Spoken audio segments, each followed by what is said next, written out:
Hello and welcome to Political Spanking Part 9. Today I want to talk about security and jobs.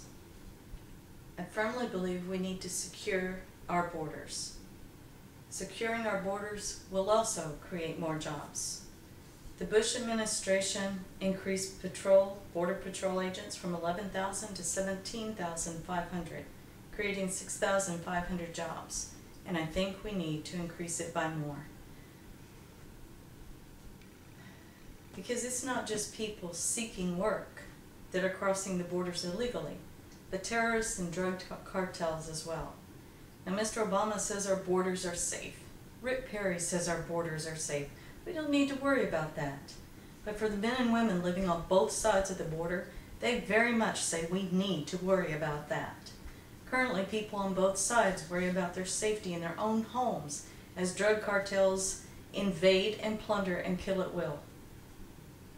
Missionaries from the United States are killed in Mexico. Vacationers are killed in Mexico. Border residents on American soil are killed by drug cartels. And because Rick Perry and Barack Obama says our borders are safe, the drug cartels have reached into the United States as far as Mesa, Arizona, north of Tucson.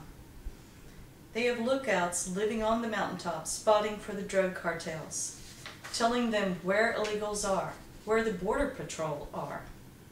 Then the illegals traveling in a group trying to cross for a better life are separated. The women and children abused and killed in the desert.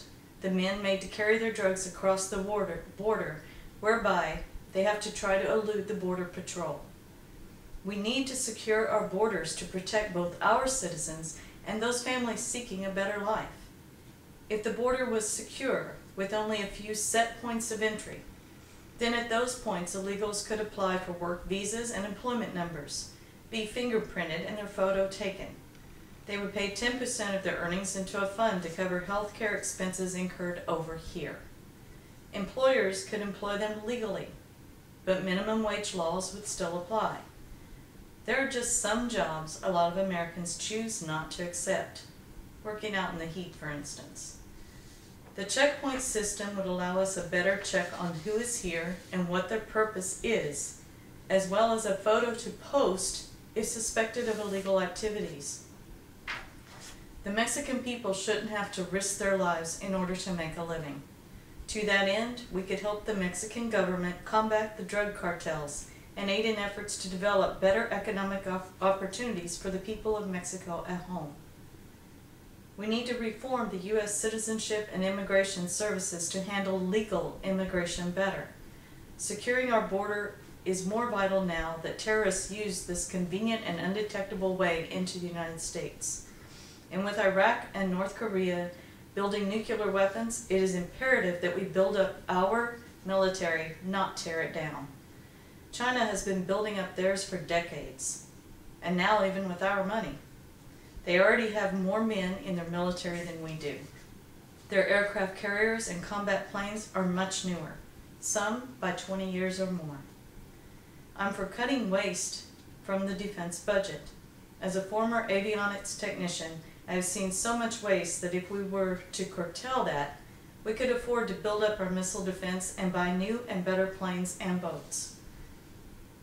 A very solid missile defense includes methods of intercepting missiles in each of its three stages: the boost phase, the mid-course phase, and the terminal phase. In fact, I'm sorry, I lost my place.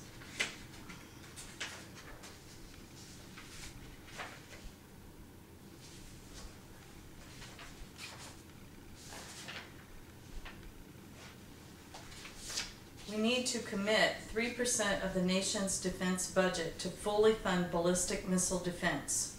Currently, we spend just 1.6%, not nearly enough.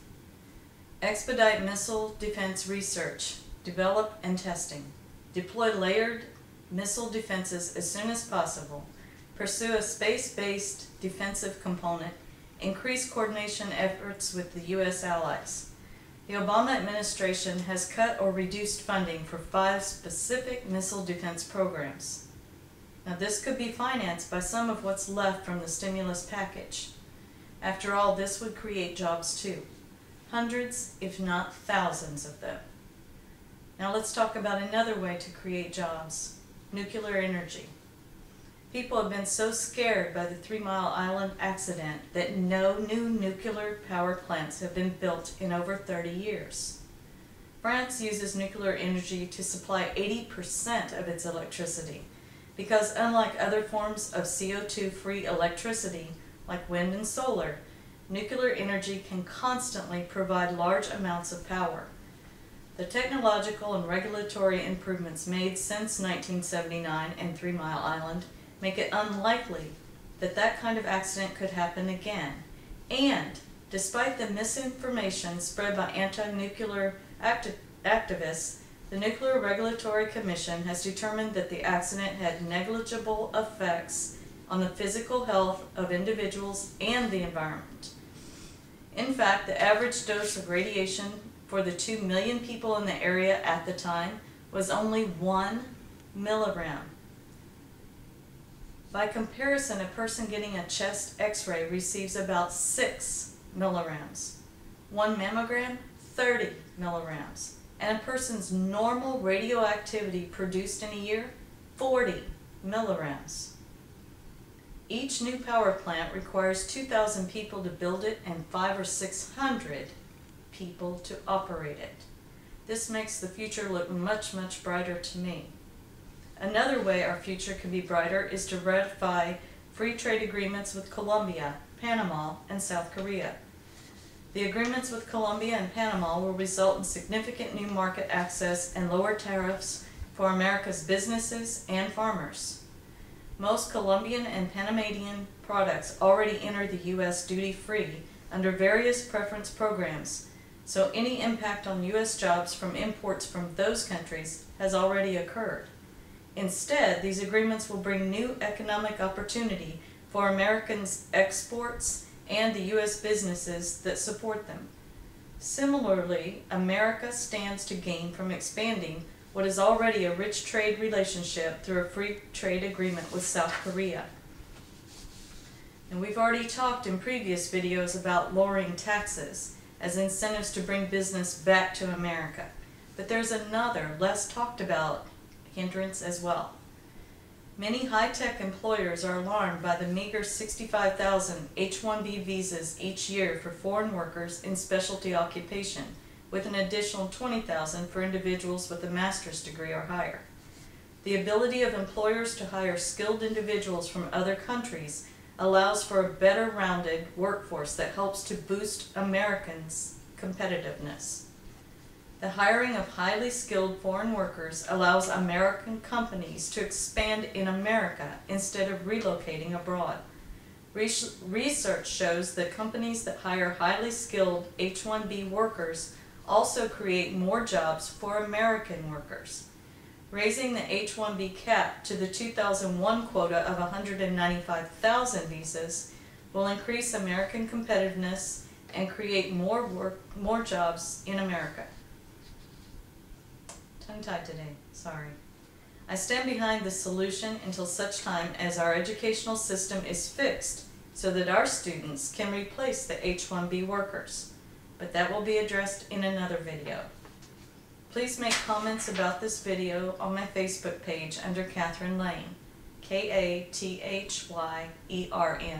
last name Lane, L-A-N-E. With your input, we can take back America. And if you like what you see and hear on these videos, remember me, Catherine Lane, on Election Day. Remember that you can actually have a real people's president. Remember, a vote for me is a voice for you. Thank you, and God bless.